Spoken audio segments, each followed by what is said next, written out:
改革开放以来，由于生活得到极大的改善，人们已经不满足于普通的一日三餐，越来越多的人就开始对生猛海鲜产生浓厚的兴趣，海味就渐渐成为餐桌上的压轴好戏。上世纪80年代初，南海边上有一个村子，叫做奉贤村。据说这里是古代海上丝绸之路的必经之地，各国的商界贤良常会在此齐聚一堂，互通有无，因此这里得名奉贤村。由于海鲜的需求量大增，奉贤村的渔业那几年发展得非常迅速，周边做海鲜生意的人就成为奉贤村的常客。每天清晨，奉贤村大大小小的渔船鸣着汽笛，从港口集结出发，成为南海边上一道亮丽的风景。在奉贤村的渔民中，谢三可以说做得最是风生水起。不知道是不是跟海有缘，每次出海，谢三的渔船总是能满载而归。因此那几年，谢三赚的是盆满钵满。谢三本名叫做谢若海，因为在家里排行老三，所以村里人都习惯性地叫他谢三。谢三打小就被他的父亲谢怀明视作掌上明珠，可对于谢三的母亲，村里人很少谈起。谢三问起父亲，谢怀明就告诉他，他的母亲很早就过世了。可是家里就连一张母亲的照片都没有，这一直让谢三对父亲的话感到怀疑。谢三也偷偷地问过村里跟谢怀明同辈的人，他们对于谢三母亲的去世也是支支吾吾，怎么都说不清楚。谢三是奉贤村的大孝子，谢怀明辛辛苦苦把他拉扯大，落下一身的毛病。谢三每天好吃好喝的伺候着，从海里打来的鱼总是挑个头最大的先给老爷子送去，但老爷子从来不吃鱼，这让从小在海边长大的谢三颇为的不解。众人对于谢三的孝心无可厚非，但是对于打鱼这门生意却对他颇有微词。这谢三是个不折不扣的财迷，时常就跟其他的渔船因为打鱼的事儿发生口角，还有几次差点跟同乡大打出手。谢三知道，现在这档口，如果能捞上来稀罕品种，那不管是开什么价，都会有人来收购。那些有钱人根本就不怕花钱，他们认为能吃到别人吃不到的海货，这就是显摆的资本。为此，谢三就和不少沿海的老板成为朋友，隔三差五就有财大气粗的商人来找谢三谈买卖。谢三家的酒肉香气也是从未中断。谢怀明年纪大了，身体一直不好，对于谢三的生意也是有心无力。但是每次谢三打鱼回来，谢怀明总会对着谢三念叨，说这捕鱼杀鱼都是损阴德的买卖。谢三这些年也赚够钱了，应该换个门路过活，起码经常吃吃斋，念念佛，消消自己的业障。谢三总是把老爷子的话当成耳旁风，他认为自己打10几岁就出海捕鱼，离开了海，他谢三还能有什么出息？谢三认为现在的世道，那就是笑贫不笑娼，只要是有钱，外人就会高看你一眼。他谢三还指望着有朝一日能把奉贤村的鱼档全部收归己有，做这南海上的鱼王。到时候人们只要提到打鱼，首先想到的就得是他谢三的名字。这天，谢三依旧早早起床，准备出海大干一番。谁知跟船的几个伙计告诉他，天气预报说今天有台风过境，海上会有风暴，保险起见还是待在家里比较好。这谢三听了是一肚子火，本来前2天就有一单生意被别人给截了胡，自己正憋着劲儿要把钱给挣回来，可谁知几个手下是如此的胆小怕事，他随口骂了几句，也不顾别人的劝阻，独自驾船出海。谢三离开港口的时候，天空中还是艳阳高照，他看着岸边停靠的一排排渔船，心里是暗自的窃喜。看来今天这根本就不会有人跟他抢生意了。谁知谢三刚刚离开岸边10公里，这海面上突然狂风大作，遮天蔽日的乌云像一块块巨石不断地从空中压下来。谢三也有点担心，本想掉头返航，但是一想到今天自己还一无所获呢，又不甘心起来。况且前方不远处就是集中的捕捞区了，谢三就合计着今天的收获肯定会比平时好的很多。因为根据经验，暴风雨前很多待在深海里的鱼都会游到浅海换气，自己只要摆好家伙，就等着猎物自投罗网。谢三美美地盘算着，驾船向着远方的大海驶去。没多久，狂风暴雨果然不期而至。虽然谢三紧紧地握着船舵，但是渔船根本就不听使唤，就仿佛无形中有一只大手在不断地推搡着他。谢三不再考虑捕鱼的事情，此时对他来说，只要能够不葬身鱼腹已经是谢天谢地了。可是事与愿违，谢三的渔船在翻滚的海浪中剧烈的颠簸，海水不断地冲上甲板，灌进船舱。谢三感觉此行是凶多吉少。他想到这些年自己不知宰过多少条鱼，这不会是海里的鱼仙要显灵吧？谢三索性闭上眼，听凭命运的安排。虽然船身在剧烈的摇晃，但是谢三始终感觉好像有什么东西在船的两侧支撑着船体，不让它倾覆。不知道过了多久，周围的风雨声骤停，一道强烈的光照进谢三的眼睛。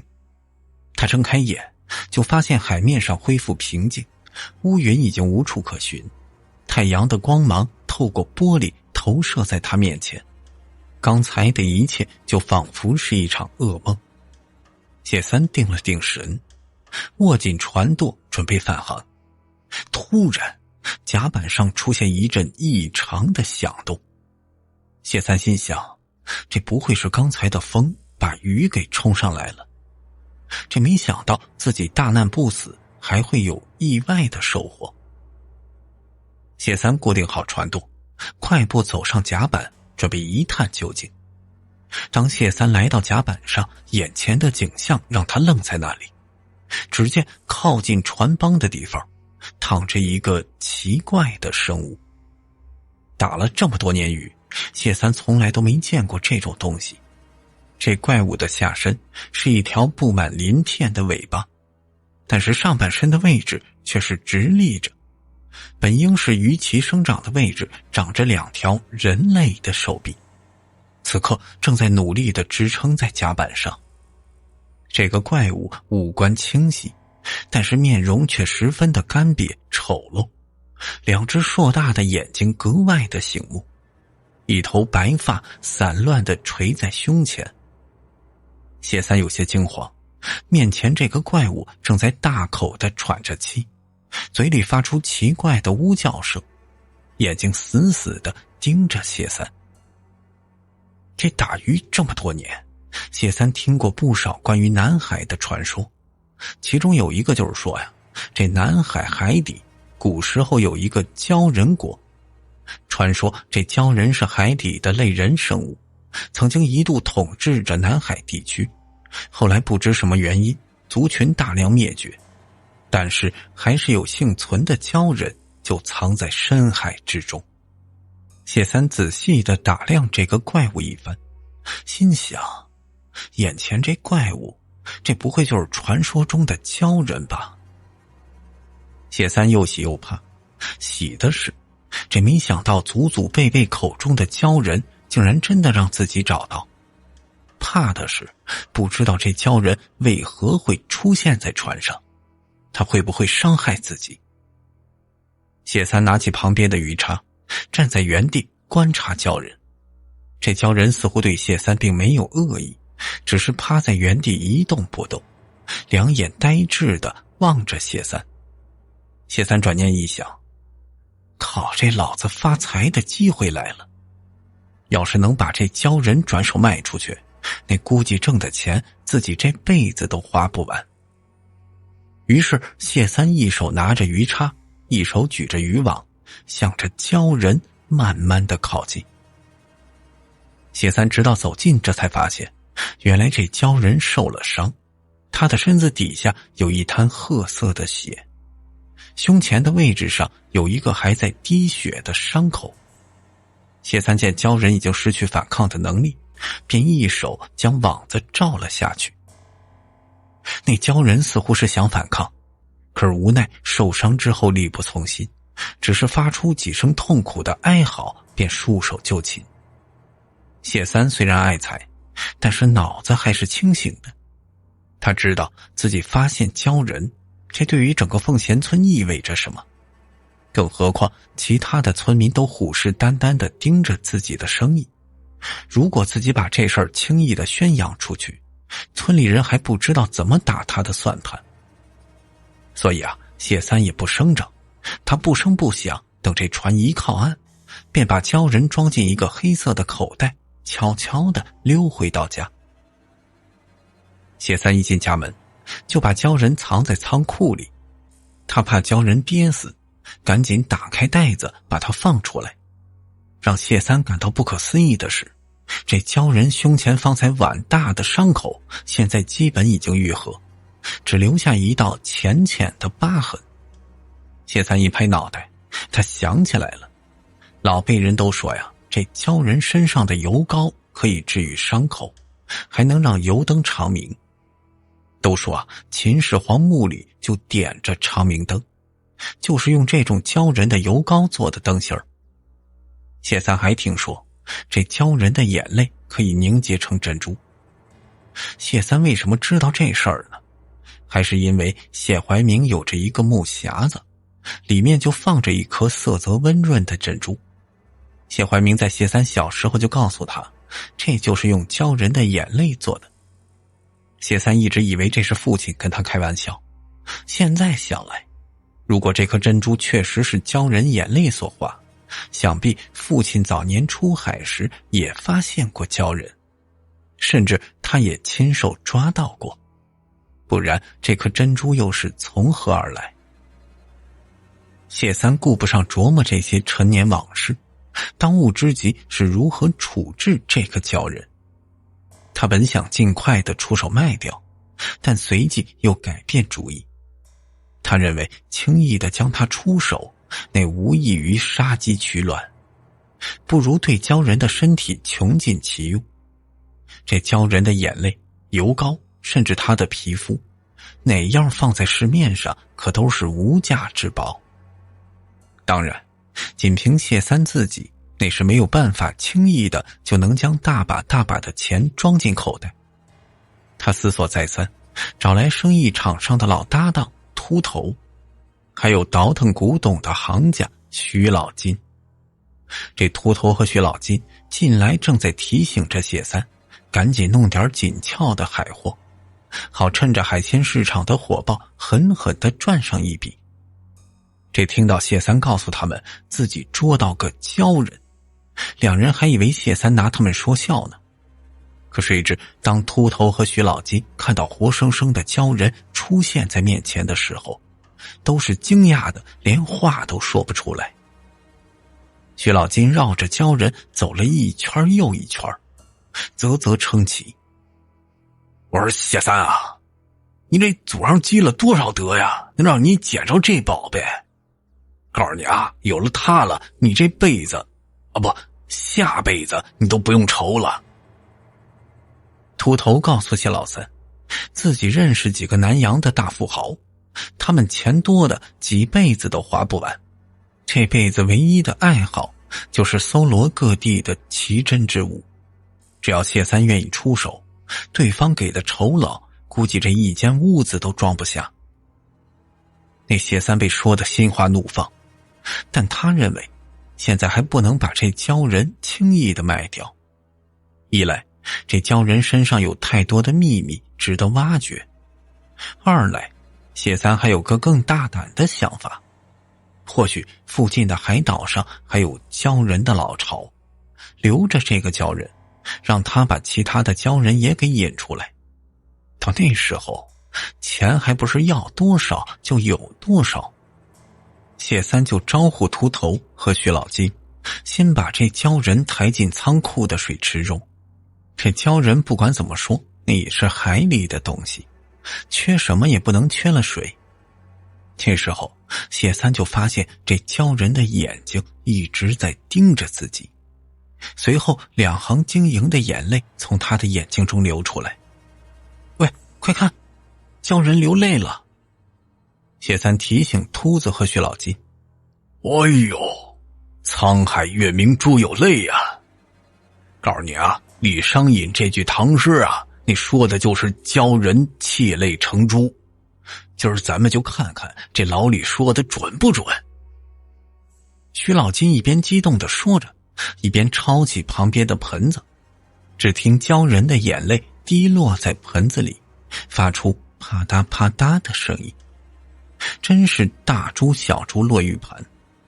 鲛人的2只手在空中胡乱地挥舞，突然紧紧地抓住谢三的衣领子。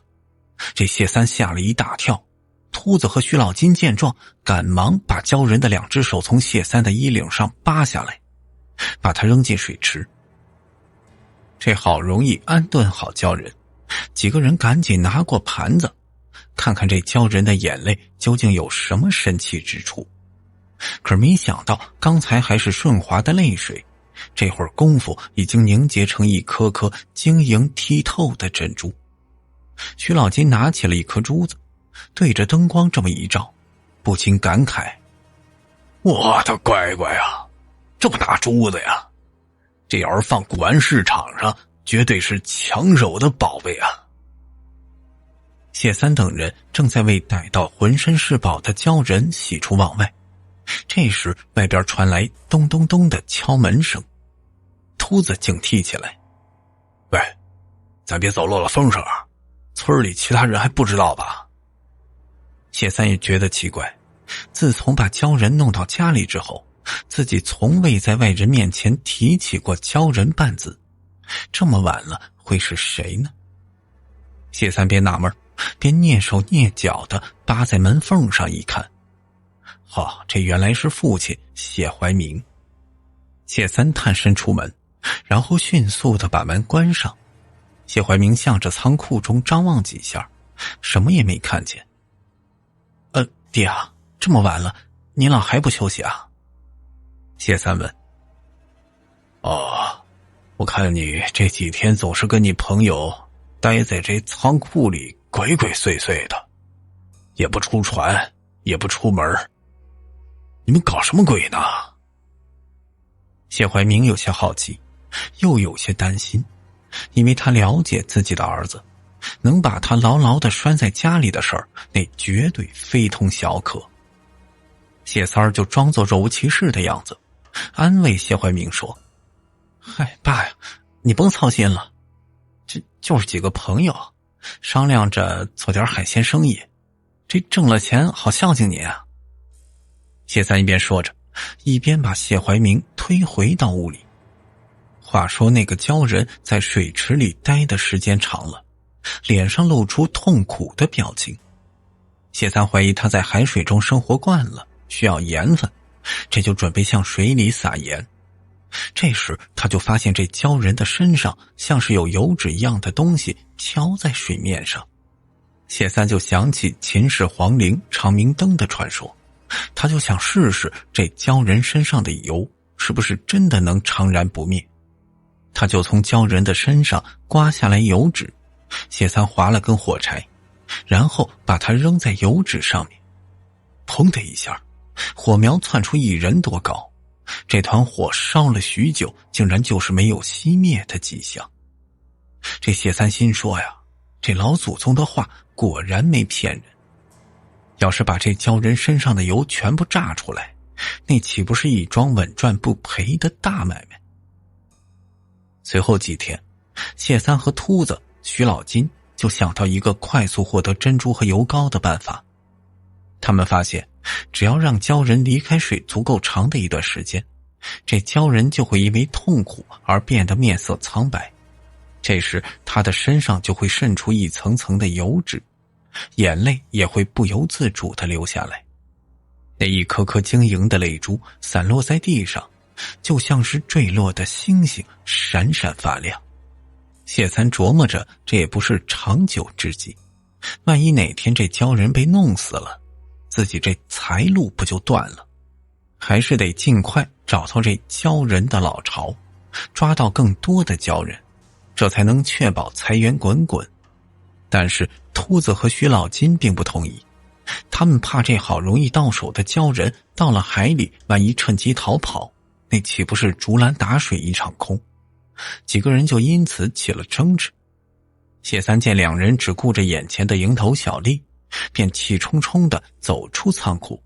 刚出来，谢三就看见谢怀明正站在月光下，呆呆地望着天空。谢三感到有些奇怪，他小声地问：“哎，爹啊，这么晚了，您站院子里干什么？”谢怀明咳嗽几声，并没有接谢三的话，而是依然望着天空。谢三此时正在气头上，也就没心思去揣测谢怀明的异常举动，便转身想回到仓库。他心里已经认定，南海深处肯定还有鲛人的老巢，只要等秃子和徐老金一走，他就带着这条半死不活的鲛人去找南海鲛人的藏身之处。这时，仓库里突然传来一声惨叫，谢三立刻推门而入，只见那个鲛人不知什么时候从池子里爬了出来，他把秃子扑倒在地，两只爪子摁着他的背，一张大嘴正在使劲儿地撕咬着他的脖子。徐老金见状，立刻抄起旁边的鱼叉，准备向着鲛人的身上刺过去。这谢三哪能让徐老金他们把他拿命换来的宝贝置于死地，便飞身将徐老金扑倒在地。徐老金恶狠狠地说：“好你个谢老三啊，你是不是早就琢磨好了要吃独食啊？让我们替你找好下家，就要灭口了是不是？”说完，两个人滚在地上就扭打起来。那鲛人看到地上的秃子没了动静，他望了望正厮打在一起的谢三和徐老金，便摆动着鱼尾，两只手向前滑动，一步步向着屋外挪去。打斗中，谢三不小心被鱼叉刺伤肚子，他强忍着疼痛，捂着肚子就要去追逃跑的鲛人。徐老金哎呦一声，也是呆立在原地，指着趴在地上的秃子。谢三顺着徐老金的目光望去，这才发现秃子刚才被鲛人咬伤的地方开始发黑，慢慢的，秃子的整个身体也开始变得黝黑，手脚不停地抽搐，皮肤仿佛被什么东西吸干水分，迅速地干瘪下来。秃子半张着嘴，似乎努力地想发出声音，却怎么都发不出来。褶皱就像无数条小蛇在他的脸上肆意地横行。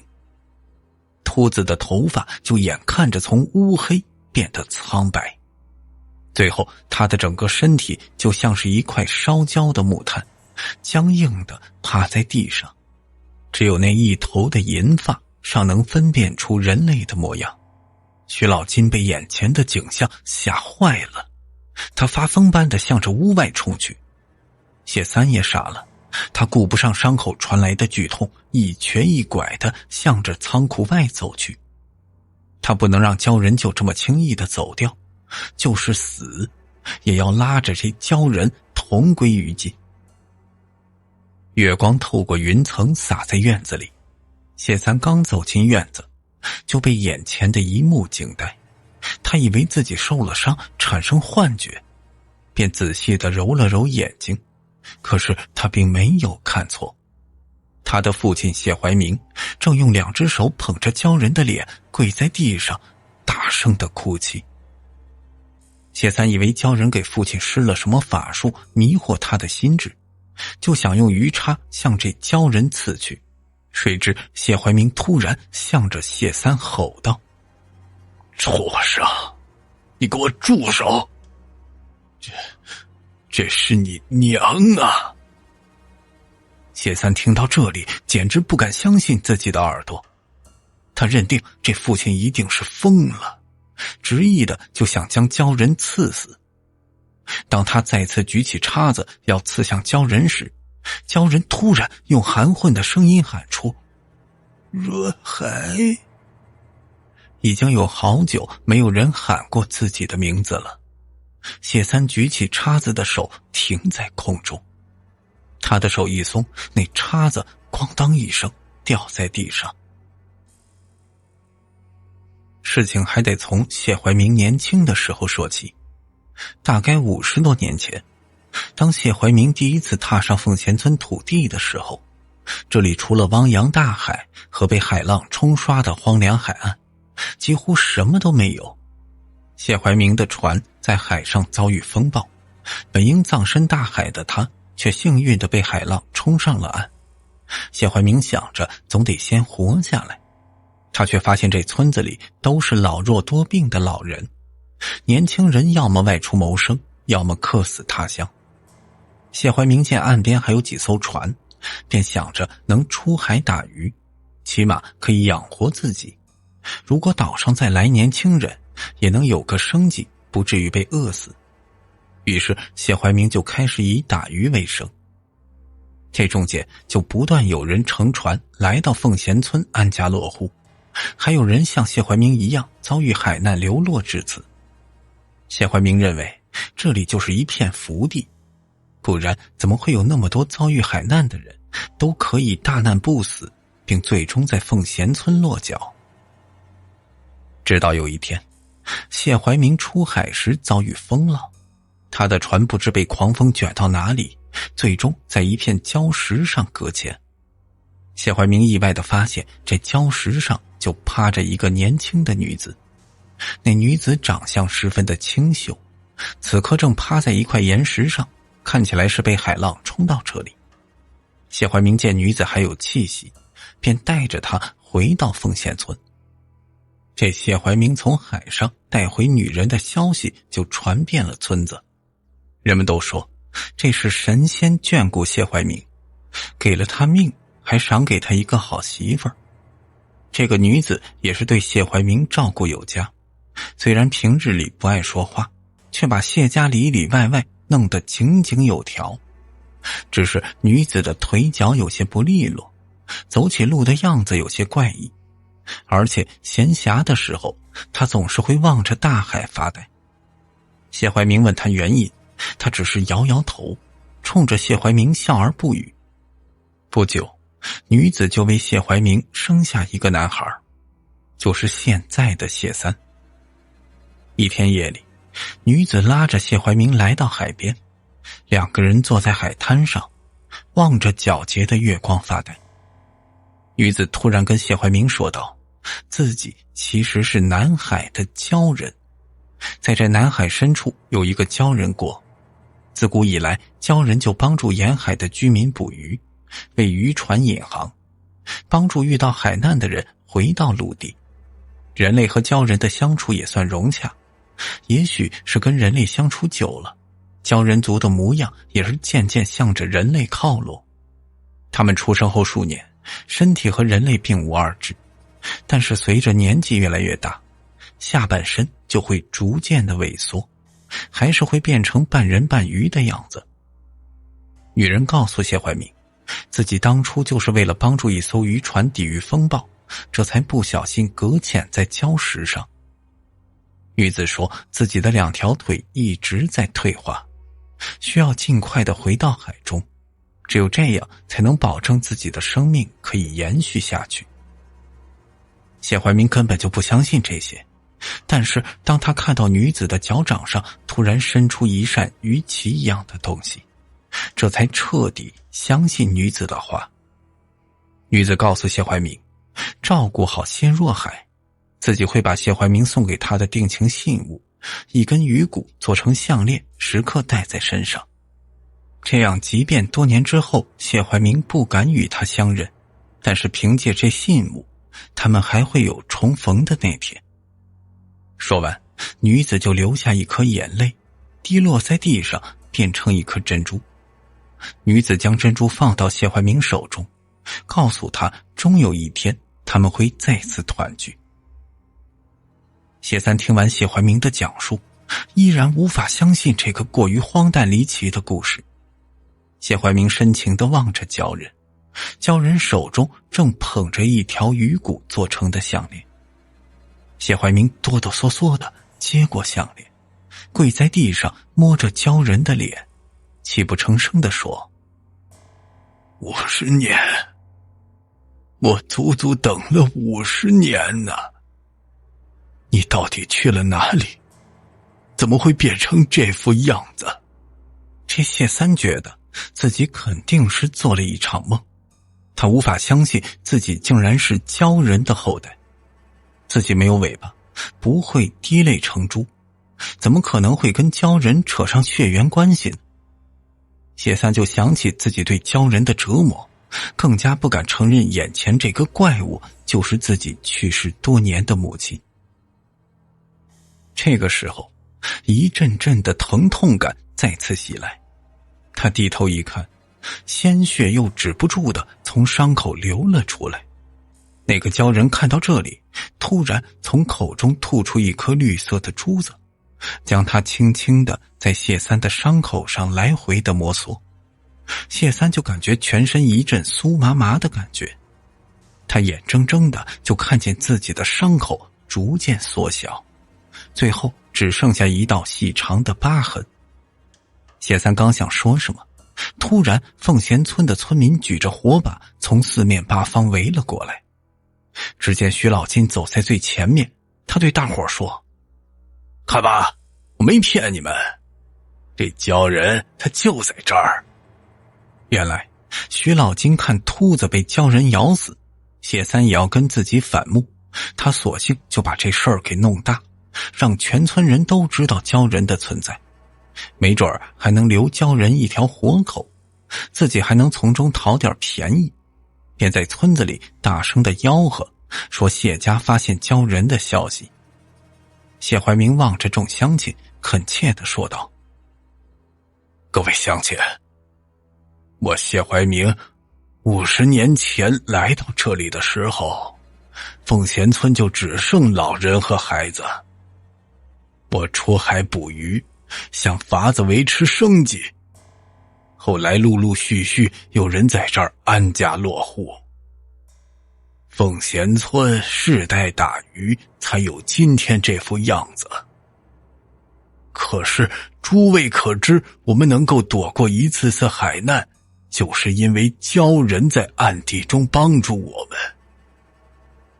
是，我谢怀民的老婆是鲛人，我没把真相告诉各位，这是因为鲛人跟我有约定，就是保守他们的秘密。因为几百年来，随着环境的改变，他们寿命越来越短了，数量也是越来越少。在南海，已经是他们最后的家了。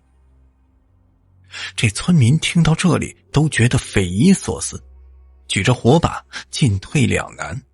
薛老金看村民们有些犹豫，便大喊道：“告诉你们啊，这鲛人身上可是有宝贝，他那眼泪能化成珍珠，身上的油膏能常燃不灭，谁要是逮着他，几辈子都有享不完的荣华富贵。”一些胆大的村民听了这话呀，便壮了壮胆子，拿着棍子向鲛人和谢三的方向走来。这时突然间，四周的海面上传来震耳欲聋的吼叫声，众人这才发现，在汹涌的潮头上出现无数个奇怪的身影，在月亮的照耀下，这些生物的眼睛闪烁着黄绿的光芒，硕大的尾巴不断地拍打海面，在深夜中发出巨大的撞击声。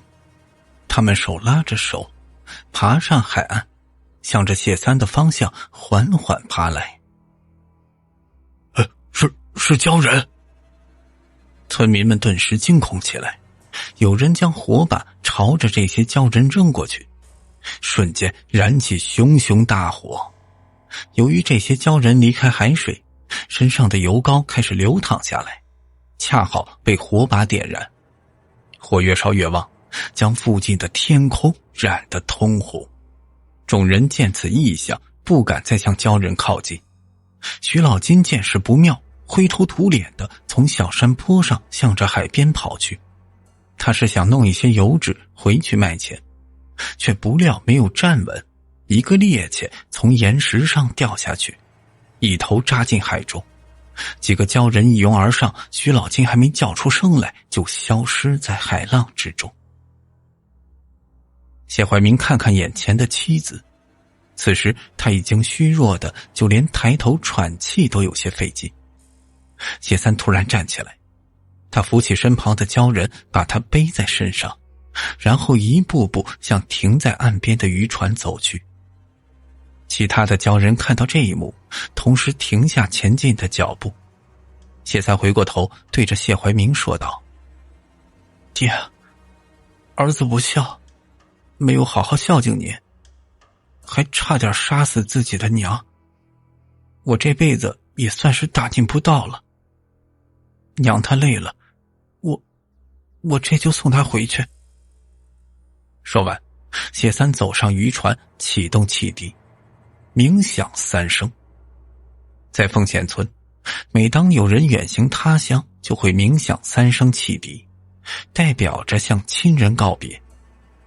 谢怀民满脸热泪，但是他一句话都没说，只是不停地向着谢三和鲛人挥手，泪水渐渐模糊他的双眼。